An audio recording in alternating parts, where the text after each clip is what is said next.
आप सभी भाई बहनों का आध्यात्मिक ज्ञानात्मक चैनल की संध्या बेला ज्ञान कक्षा में एक बार फिर स्वागत है। आज की चर्चा का विषय है जीवन का ज्ञान विज्ञान समझे। देखिए, हम सभी भाई बहन मनुष्य योनि में हैं। मनुष्य योनि पाकर आपको हमें अपने मिले हुए जीवन पर कुछ चिंतन करना चाहिए। चिंतन करने का अभिप्राय आध्यात्मिक उन्नति से है, क्योंकि भौतिक उन्नति के लिए हम जितना भी चिंतन करते हैं, प्रयास करते हैं, यानी कि हम कर्मफल व्यवस्था के अंतर्गत जितने भी कर्म करते हैं, यदि हम विधि पूर्वक कर्म करते हैं, शास्त्रों के अनुसार धर्म कर्म अपना निभाते हैं, तो आपका हमारा कोई पाप कर्मों का कर्मशय नहीं बनता। लेकिन अक्सर जब तक प्रकृति का ज्ञान विज्ञान आपको में समझ नहीं आता, तब ऐसी स्थिति विशेष में मनुष्य को कर्मफल सिद्धांत की जो एक बारीकियां हैं, यानी कि पाप और पुण्य कर्म की जो जो स्थितियां शास्त्रों में समझाएगी। देखिए, जैसे हम जिस देश में रहते हैं उस देश के कानूनों का आपको में ज्ञान होना आवश्यक है, ताकि हम उस देश की कानून व्यवस्था का एक पालन करें, अपराधों से बचें। यदि हम अज्ञानतावश भी कोई अपराध कर्म कर जाते हैं तो फिर पुलिस द्वारा पकड़े जाने पर न्यायालय द्वारा आपको में कुछ सजा मिलती है। ठीक इसी तरह यदि हम परमात्मा के जो एक ज्ञान विज्ञान को या शास्त्रों को या दिशा निर्देशों को, हालांकि परमात्मा ने तो देखिए कुछ ऐसी व्यवस्था हम सभी भाई बहनों के अंतःकरण में पहले से ही बना रखी है, क्योंकि आत्मा एक ज्ञान स्वरूप कही गई है। ज्ञान स्वरूप का अभिप्राय एक चेतन तत्व से है।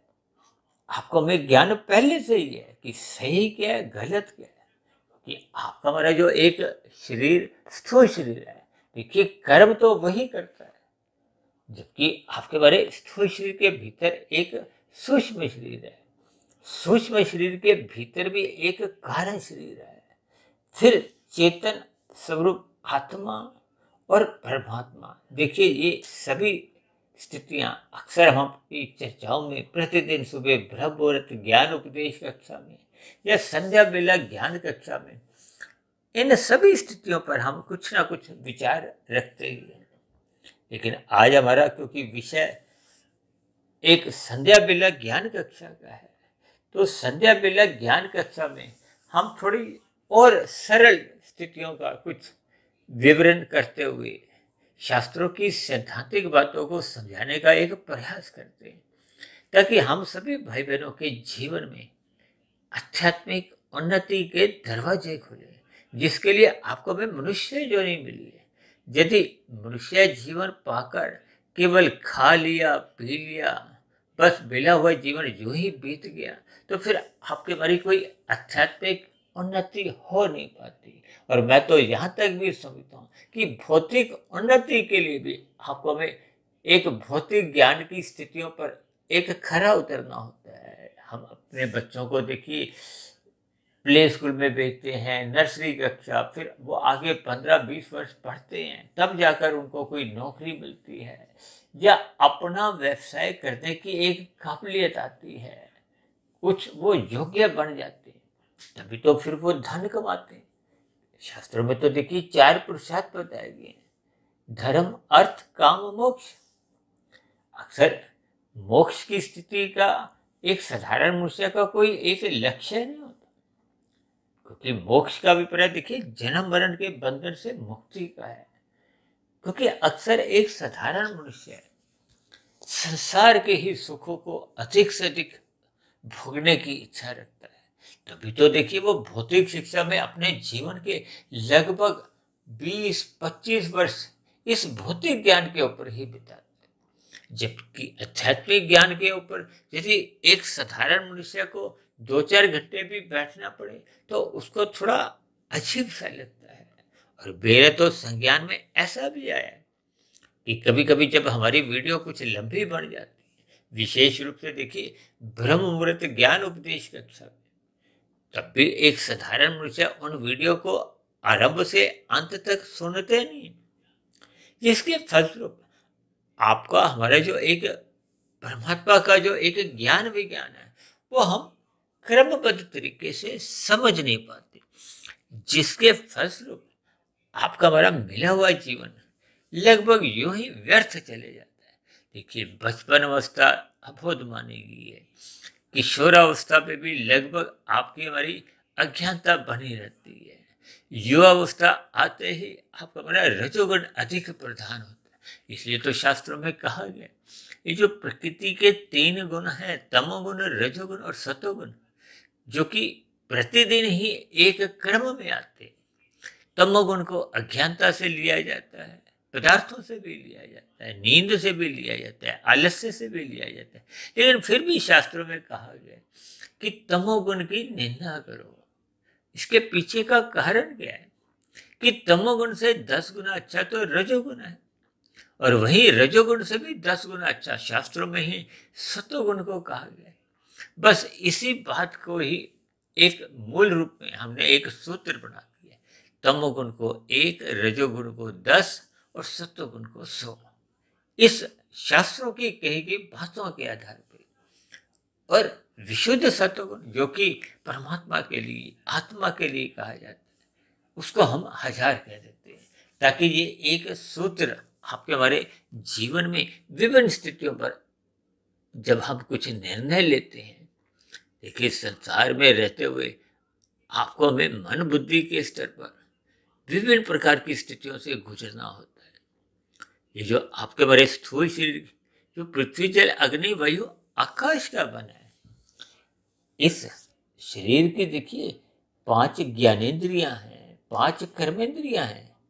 इन सभी स्थितियों का हम सभी भाई बहनों को एक सामान्य ज्ञान तो रहना ही चाहिए, ताकि आपके हमारे जीवन में ये जो आपका हमारा शरीर है वो कम से कम वही तो स्वस्थ रहे, क्योंकि स्वस्थ स्थूल शरीर रहने से ही आपके हमारी जो एक भौतिक उन्नति भी एक गति पकड़ सकती है। यदि शरीर भी स्वस्थ नहीं है तो फिर आपको हमें भौतिक उन्नति या संसार के विषय भोगों की जो एक स्थिति है उनकी प्राप्ति के लिए भी पुरुषार्थ करने में फिर एक कठिनाई आती है, दिक्कत आती है। इसलिए बार बार हम कहते हैं ना, ये स्थूल शरीर, सूक्ष्म शरीर और कारण शरीर, इन सभी स्थितियों में कम से कम मनुष्य को अपने स्थूल शरीर को तो स्वस्थ रखना ही चाहिए। अक्सर आप देखोगे ना, सुबह लोग ब्रह्म मुहूर्त में उठकर पार्कों में जाते हैं, विभिन्न प्रकार के आसन लगाते हैं। भले ही परमात्मा को पाने का उनका कोई उद्देश्य नहीं होता, लेकिन उनका उद्देश्य होता है कि उनका स्थूल शरीर स्वस्थ बना रहे, किसी भी प्रकार का कोई रोग बाधा उनके स्थूल शरीर पर उत्पन्न ना हो, ताकि वो संसार के विषय भोग, ये 5 भोग्य विषय के हैं, गंध, रस, रूप, स्पर्श और शब्द, इन पर अक्सर हम अपनी चर्चाएं करते रहते हैं। ये जो 5 भोग्य विषय हैं ये भी तामसी हैं, पदार्थों के हैं। इनको देखिए सूक्ष्म भूत भी कहा गया, और आपके हमारे शरीर जो कि पृथ्वी जल अग्नि वायु आकाश के बने, इनको स्थूल भूत कहा गया।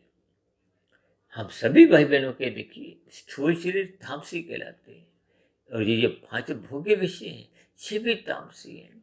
इनका देखिए एक सजातीय संबंध है, जबकि आपके हमारे जो एक सूक्ष्म शरीर है उसमें देखिए 5 भोग्य विषय के साथ साथ 5 ज्ञानेंद्रिय हैं और 5 कर्मेंद्रिय हैं, ये सूक्ष्म रूप में है।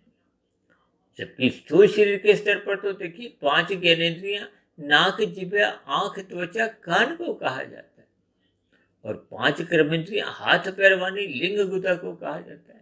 शास्त्रों में इनको देखिए एक गोलक का नाम दिया है। इन इंद्रियों की कहीं कहीं किसी व्यक्ति विशेष की कोई अपंगता हो भी सकती है, जन्म से भी हो सकती है, जन्म के बाद की कुछ स्थितियों में भी हो सकती है, लेकिन सूक्ष्म शरीर जो आपके मेरे एक भीतर है, क्योंकि सूक्ष्म शरीर देखिए आपके मेरे स्थूल शरीर को नियंत्रित करता है।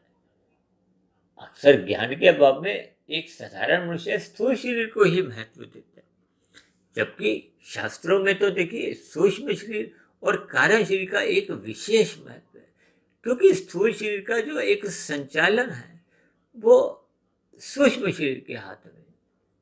सूक्ष्म शरीर का अभिप्राय देखिए, अक्सर हम तकनीकी रूप से मन बुद्धि लेते हैं। भले ही ये देखिए 17 तत्वों का है।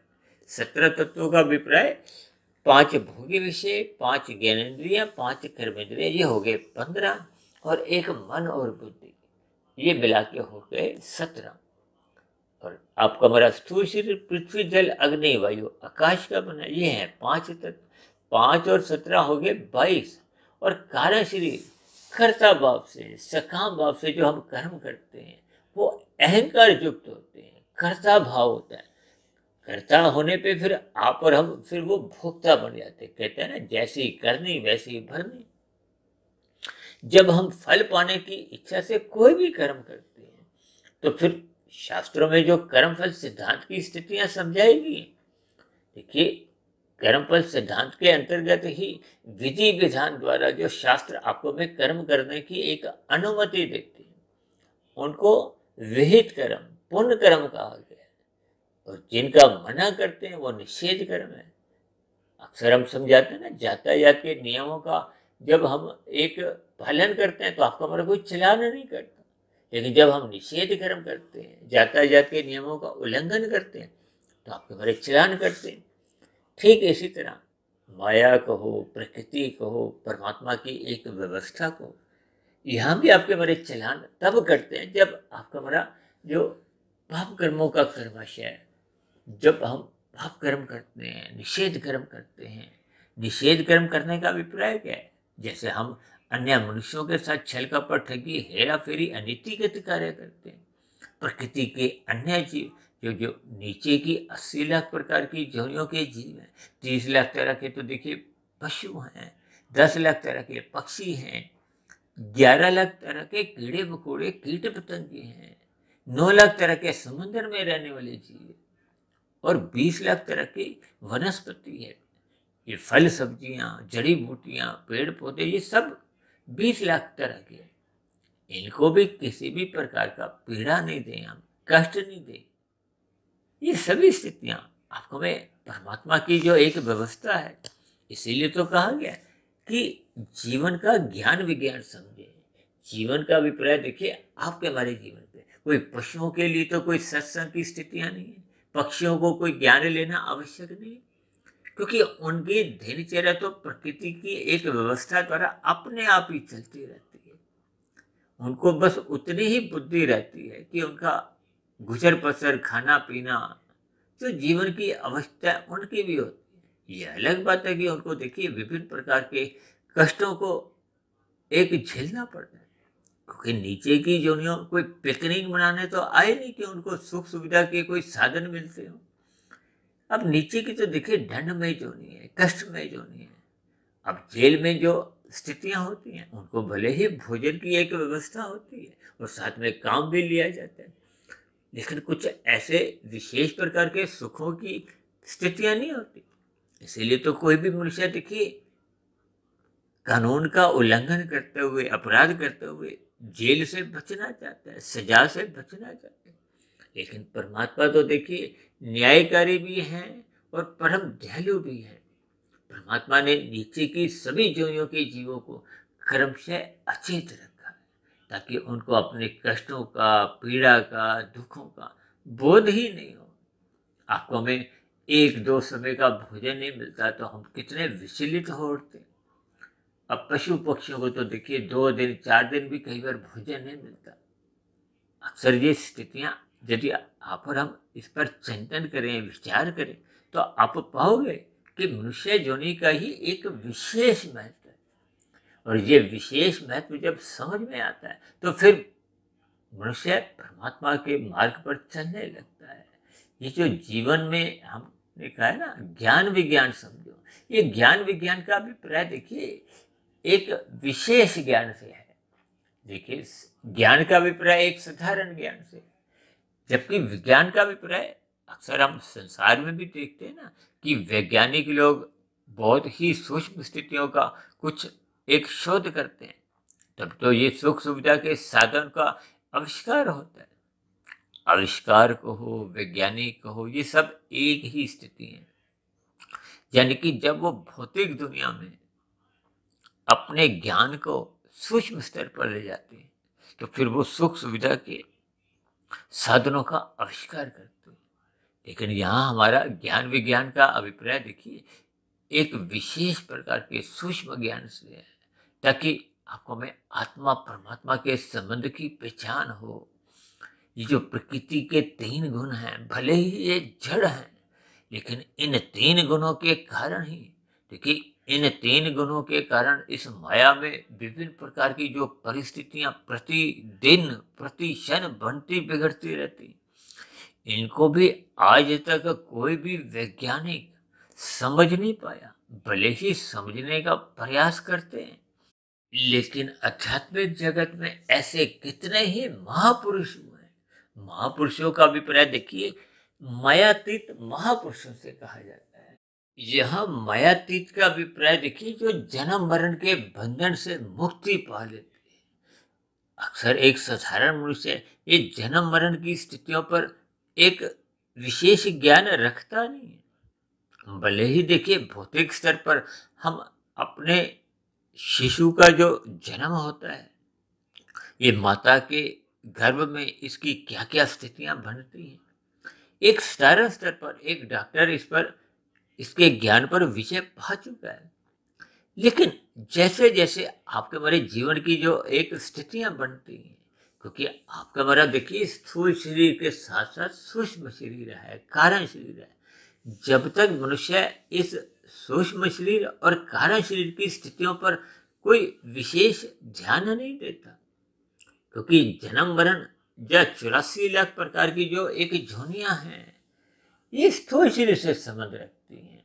और भौतिक जगत में जितनी भी उपलब्धियां हैं वो स्थूल शरीर से ही संबंध रखती हैं, जबकि आध्यात्मिक जगत में जितनी भी स्थितियां बनती हैं वो सूक्ष्म शरीर कारण शरीर, ये 2 जो शरीर एक सूक्ष्म रूप में है, इनको जब तक मनुष्य समझता नहीं है, देखिए हमारा इशारा जो आज का ज्ञान विज्ञान से है वो इस 2 शरीरों को समझना है, क्योंकि इन 2 शरीरों को समझने पे ही फिर परमात्मा का आत्मा का क्या क्या एक सजातीय संबंध है। देखिए आत्मा तो पहले ही ज्ञान स्वरूप है, लेकिन आनंद स्वरूप तकनीकी रूप से है ही नहीं। और हम सभी आत्मा जो चीज है ही नहीं उसी की ही प्राप्त करने की आपकी हमारी एक इच्छा होती है। देखिए माया अपने आप में जड़ है, माया की कोई इच्छा अपने आप नहीं होती। ये जो प्रकृति में इतने परिवर्तन आप हर समय देखते हो, ये प्रकृति अपने आप में कोई परिवर्तनशील नहीं, वो तो मोटे शब्दों में वैसे ही कह दिया जाता है कि प्रकृति परिवर्तनशील है। कि परमात्मा की जो एक ब्रह्म शक्ति है इस भौतिक माया में, यानी कि इन 3 गुणों में जब संचालित होती है, यानी कि इस यंत्र को ब्रह्मांड को संचालित करते, वो परमात्मा की ब्रह्म शक्ति इस पूरे ब्रह्मांड में एक सर्वव्यापी सत्ता के रूप में, एक निर्गुण निराकार रूप में सर्वव्याप्त रहती है। तभी ये एक भौतिक यंत्र कार्यशील रहता है। इसमें अलग अलग स्थितियां रहती हैं, अलग अलग युगों का एक प्रवाह चलता है। ये सतयुग, त्रेता, द्वापर, कलयुग, फिर बार बार इनकी पुनरावृत्ति होती है। ये बहुत ही अरबों खरबों लंबा एक सृष्टि का एक कार्यकाल। आज हमारा वो विषय नहीं है, इन सभी बातों पे हम देखिए कई बार वीडियो पहले भी बना चुके हैं ब्रह्म मुहूर्त ज्ञान उपदेश कक्षा में। लेकिन संध्या बेला ज्ञान कक्षा में हमारा इतना ही एक लक्ष्य है कि मनुष्य को अपने मिले हुए जीवन में ये विषय भोगों की ओर जो आपके बारे एक लोलुपता है वो हमें एक मर्यादा में रखनी चाहिए। आवश्यकताओं की पूर्ति तक ही इस स्थूल शरीर के आपको में एक पुरुषार्थ करना है। और शेष पुरुषार्थ किसके लिए करना है? मन बुद्धि को समझने के लिए, ताकि आपका हमारा कारण शरीर सूक्ष्म शरीर का क्या संबंध है। देखिए कारण शरीर में आपका हमारा कर्माशय बनता है। हम अच्छे बुरे कर्म जो भी करते हैं, देखिए, जब परमात्मा को पाने का आपका मेरा लक्ष्य बन जाता है, तो ऐसी स्थिति में तो मनुष्य देखिए पुण्य कर्म भी निष्काम भाव से नहीं करता, वो तो पुण्य कर्मों को भी निष्काम भाव से करता है।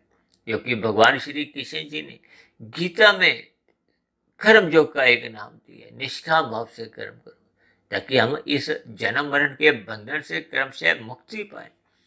शास्त्रों में कहा गया है कि ये जो रजोगुण और तमोगुण है ये बंधनदायक है, और सतोगुण ये मुक्तिदायक है। इसलिए तो बार बार कहते हैं सत्संग करो। सत्संग मनुष्य जब नहीं करता तो किस में रहता है? रजोगुण और तमोगुण की स्थितियों में। और रजोगुण और तमोगुण की स्थितियों में ही रहना देखिए शास्त्रों में लगभग ऐसा संकेत मिलते हैं कि ये पशु वृत्ति है। यानी कि जब मनुष्य सत्संग करता नहीं है, सतोगुण का संग नहीं करता, परमात्मा को जानने का कोई प्रयास ही नहीं करता, यानी कि मनुष्य जो नहीं पाकर ही हम एक साधना करने के जो अवसर को हम खो देते हैं, और अपने मिले हुए जीवन में फिर पाप कर्मों में भी लिप्त रहते हैं। क्योंकि जब ज्ञान का स्तर कमजोर होता है तो फिर आपको में सही गलत की पहचान नहीं होती, क्योंकि सतोगुण में रह के आपका मेरा बुद्धि का बल्ब जला होता है, सही गलत की पहचान होती है। और जब हम सतोगुण का संग नहीं करते तो फिर हम रजोगुण में गिर जाते हैं। रजोगुण में गिरने का अभिप्राय हम संसार के सम्मुख होते हैं, संसार के जो 5 भोग्य विषयों को ही अधिक से अधिक प्राप्त करना चाहते हैं, भोगना चाहते हैं। और रजोगुणी मनुष्य का ज्ञान देखिए धुंधला होता है, उसको कर्मफल सिद्धांत की बारीकियों का कोई विशेष ज्ञान नहीं होता। कहते ना, धुंध में आपको हमें अधिक दूरी का नजर नहीं आता। इसीलिए संसारी मनुष्य है, रजोगुणी मनुष्य है, अपने जीवन में कितने पाप कर्म करता रहता है, मनुष्य को उसका बोध नहीं होता।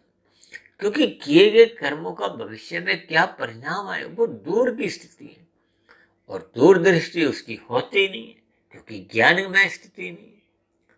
इसलिए राशि मनुष्य से गलतियां होती रहती है। ये गलतियां क्या है कि मनुष्य रजोगुण से फिर तमोगुण में गिरता रहता है। तमोगुण में गिरने का अभिप्राय देखिए गलतियों से है, निषेध कर्मों से है, और किए गए निषेध कर्म ही फिर आपके बड़े जो भविष्य में दुखदायी स्थिति है, प्रतिकूल परिस्थितियां उत्पन्न करती है। देखिए, हम जो जो कर्म करते हैं उसका कर्मशय कारण शरीर में बनता है, उससे संबंधित संस्कार बनते हैं, वो भी कारण शरीर में बनते हैं। उन संस्कारों से ही फिर मन बुद्धि में विचार आते हैं। देखिए, मन के ऊपर बुद्धि तत्व है, बुद्धि निर्णय लेती है, और बुद्धि के सही निर्णय तभी होते हैं जब बुद्धि निरंतर सात्विक बनी रहती है। सात्विक बुद्धि तभी रहती है जब वो सत्संग करते हैं, सत्वगुण का संग करते हैं। यदि हम सत्संग नहीं करते तो फिर आपके बड़ी जो बुद्धि है वो सात्विक ना रह के राजसी बन जाती है। राजसी बुद्धि का देखिए, क्योंकि मन विषय भोगों की गलियों में जल्दी फिसल जाता है। कहते हैं ना, मन ही बंधन का कारण है, मन ही मोक्ष का कारण है। बंधन कब है? जब वो रजोगुण और तमोगुण की गलियों में अपने छलांगे लगाते हैं। तभी तो कहा गया रजोगुण के प्रति उदासीन रहो। रजोगुण का अभिप्राय संसारी विषय भोगों से है। ये स्त्री पुरुष का जो आपसी आकर्षण है ये भी रजोगुण के कारण ही है। यानी कि रजोगुण के कारण ही मनुष्य पाप कर्म करता है, क्योंकि रजोगुण विषय भोगों के वेग मनुष्य से पाप कर्म करवाने में एक सहायक बनते हैं। यानी कि जब मनुष्य विषय भोगों को भोगने का व्यसनी बन जाता है, आदी बन जाता है, तो फिर वो सही गलत की पहचान ना करते हुए वो निषेध कर्म कर देते हैं। इसीलिए कहा जाता है कि इन 3 गुणों के ज्ञान की स्थितियों को समझना चाहिए। शाम को सूर्य के ढलते ही तमोगुण के 8 घंटे होते हैं, उसके बाद 8 घंटे सत्वगुण के होते हैं। उन 8 घंटों में ही एक ब्रह्म मुहूर्त की स्थिति होती है, सूर्य निकलने से पूर्व के 2 घंटे 40 मिनट की स्थिति। उसको मनुष्य को सदुपयोग करते हुए जागना चाहिए। कहते हैं ना, जो जागत है सो पावत है। पाना क्या है? परमात्मा की दिशा की ओर चलना ही जीवन की एक आध्यात्मिक उन्नति है। आध्यात्मिक उन्नति होना ही एक शुद्ध कमाई है। और यदि हम भौतिक उन्नति कर भी लेते हैं देखिए, चाहे हम धर्मानुसार भी भौतिक उन्नति करते हैं, वो तो मरने के साथ ही समाप्त समझी जाती है। अक्सर हम अपने जीवन में कितने ही लोगों की मृत्यु देखते हैं। ये मृत्यु तो देखिए स्थूल शरीर की होती है, और उसके आगे की जो स्थिति है, क्योंकि आत्मा का तो जन्म मरण ही नहीं होता। अब उसके बाद की जो एक स्थिति है, वो कारण शरीर में जैसा जैसा हमने कर्माशय बनाया था, क्योंकि मनुष्य जोनि ही कर्म जोनि है, शेष जोनियों को तो भोग जोनिया कहा गया। इस ज्ञान विज्ञान को मनुष्य को समझना चाहिए। जब तक इस माया का विपर्य 3 गुणों का ज्ञान। अब दिन में तो देखिए रजोगुण की स्थितियां होती हैं, जब हम काम धंधे करते हैं, नौकरी करते हैं, और यदि हम धन कमाने के लिए ही भाग दौड़ करते हैं, हाय तौबा करते हैं, 2 के 4 बनाओ, 4 के फिर 40 बनाओ, 40 के फिर 4,000, 4 लाख, तो फिर मनुष्य उस दौड़ में कितने अनीतिगत कार्य कर जाता है, पाप कर्म कर जाता है। मनुष्य को उसका ज्ञान के अभाव में, सतोगुण की न्यूनता के कारण कोई ज्ञान नहीं होता, जिसके फलस्वरूप उसका कर्माशय बिगड़ जाता है, और बने हुए कर्माशय के आधार पे ही अगली जोनी मिलती। हमने लगभग 3 वर्ष पहले एक चर्चा की थी मनुष्य के मरने के बाद का अगला जन्म, जो वीडियो ही लगभग 3 घंटे की थी। उनमें इन सभी स्थितियों को हमने विस्तार से एक उस पर चर्चा रखी थी। तो इसलिए मेरी आप सभी भाई बहनों से बेनती है कि मिले हुए जीवन में ये जो माया का ज्ञान विज्ञान भी है, यानी कि कर्म फल व्यवस्था के अनुसार आपके मेरे जो प्रकृति के 3 गुणों के संग से जो आपके मेरे 3 शरीरों की जो जो स्थितियां बनती हैं, कम से कम मनुष्य को उसका बोध रहना चाहिए, ज्ञान होना चाहिए, ताकि हम पाप कर्मों से कम अवश्य ही बचें। और जहाँ तक संभव हो सके हमें आध्यात्मिक उन्नति करनी है। आध्यात्मिक उन्नति करने का अभिप्राय कारण शरीर के शुद्धिकरण से है, क्योंकि कारण शरीर में जैसी जैसी स्थितियां बढ़ती जाती हैं, उसी का ही परछाई, उसी का ही प्रभाव वो आत्मा पे पड़ता है, और आत्मा और परमात्मा को पहले से जातीय संबंध है। ये तो संबंध क्यों बिगड़ गया? क्योंकि आत्मा का ज्ञान आवृत हो चुका है। आत्मा का ज्ञान आवृत कब होता है? जब हम माया का रजोगुण और तमोगुण का संग करते हैं।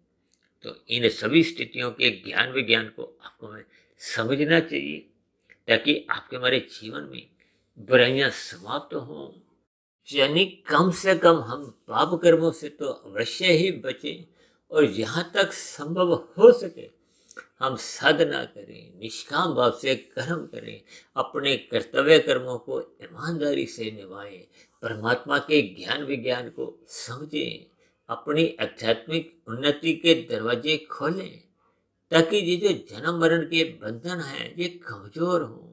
यदि ये कमजोर ना भी हो तो कम से कम मनुष्य नीचे की जोनियों में जाने से अपने आप को बचाए। इन सभी स्थितियों पर आप भी विचार करो। इन्हीं शब्दों के साथ चर्चा विशेष को यही विश्राम देते हैं। कल सुबह फिर मिलते हैं ब्रह्म मुहूर्त ज्ञान उपदेश कक्षा में। तब तक आप अपने आध्यात्मिक मित्र सुधीर भाटिया फकीर को इजाजत दें। वीडियो संबंधित यदि आपके मन में कोई प्रश्न उठ रहा हो, कोई मेरी कही गई बातों पर आपको कोई आपत्ति हो, तो आपके प्रश्नों का, सुझावों का और आपकी शिकायतों का नीचे दिए गए कमेंट्स पर सदा ही स्वागत है। चर्चा विशेष को ध्यानपूर्वक सुनने के लिए आप सभी भाई बहनों का बहुत बहुत धन्यवाद।